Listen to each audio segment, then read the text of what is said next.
What's going on, everyone? It's Alex here from Alex Physio. Today we're going to be looking at whether or not you need to have a neck x-ray following a trauma.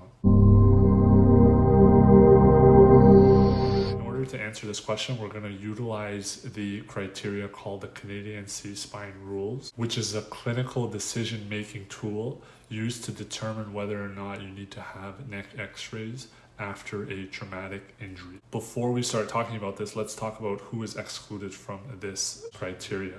So the individuals are not alert and in stable condition, so they need to have a GSS or a Glasgow Coma Scale score of 15 out of 15, and it's not applicable in non-trauma cases.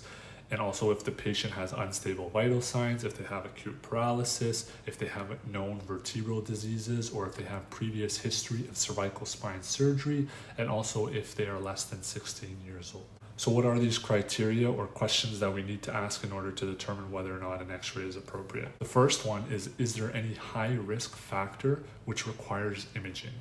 And they have defined high risk factor as being over 65 years old, tingling sensations in your hands and or legs, and also if you had a dangerous mechanism of injury, which is described in 5 different cases. A dangerous mechanism is described as fall from a height of more than or equal to 3 feet or 5 stairs, axial load to the head such as diving in shallow water, a motor vehicle collision high-speed rollover of more than 100 kilometers an hour and subsequent ejection, using a motorized recreational vehicle and having a collision. The last one is bicycle struck or collided with.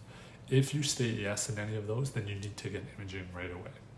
If you stated no, then we would move on to the next question, which is there any low risk factor which allows safe assessment of the range of motion of your neck? And the low risk factors are the absence of midline neck tenderness, being able to walk at any time, being in the sitting position in the emergency department, delayed onset of neck pain, or having undergone a simple rear-end motor vehicle collision. Simple rear-end motor vehicle collision excludes being pushed into oncoming traffic, hit by a bus or large truck, a rollover, or being hit by a high-speed vehicle. If you answered no, which means that you did not encounter any of these low risk factors, then you would be recommended to have imaging done. If you answered yes to any of those questions, then we would move on to the last question. And the last question is, are you able to actively rotate your neck? If you are able to actively rotate your neck 45 degrees to the left and 45 degrees to the right, then you don't need any imaging.